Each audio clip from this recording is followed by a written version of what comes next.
बिस्मिल्लाहिर्रहमानिर्रहीम। ये उन दिनों की बात है जब हजरत सखी सरवर मुल्तान के शहर सरवर शाकोट में बकरियां चराया करते थे।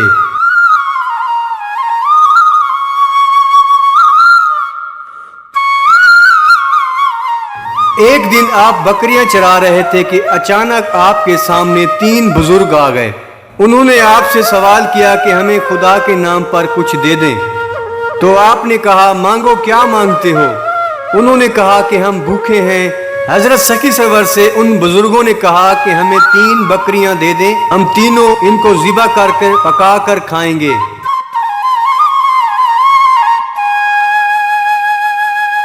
तो आप सरकार ने उन्हें 3 बकरियां दे दी। चुनाचे वो बुजुर्ग 3 बकरियां ज़िबा कर पका कर और खा कर चले गए। जिन लोगों की बकरियां थी उन्हें पता चल गया,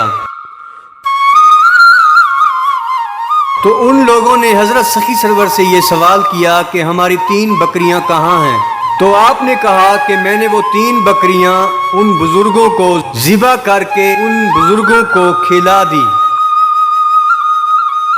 तो उन लोगों ने कहा कि हम आपके वालिद हजरत सैयद ज़ैनुल आबिदीन के पास जाएंगे और आपकी शिकायत करेंगे।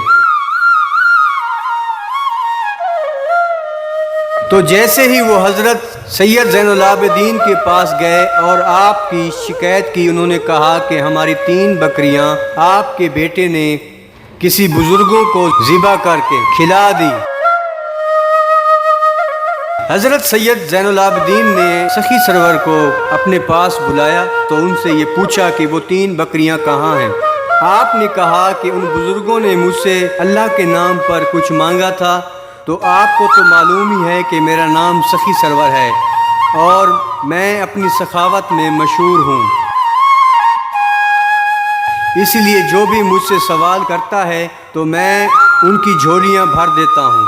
हज़रत सखी सरवर की ये बात सुनकर हज़रत सैयद ज़ैनुल आबिदीन बोले कि बेटा वहीं पर जाओ और उनकी हड्डियाँ इकट्ठी करके लाओ।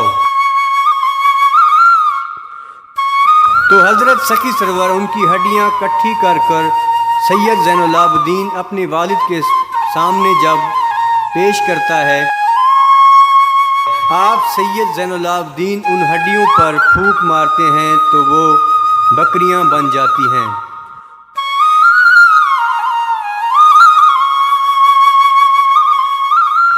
तो जी नाज़रीन, आज की हमारी ये कहानी हजरत सखी सरवर की बकरियों की थी।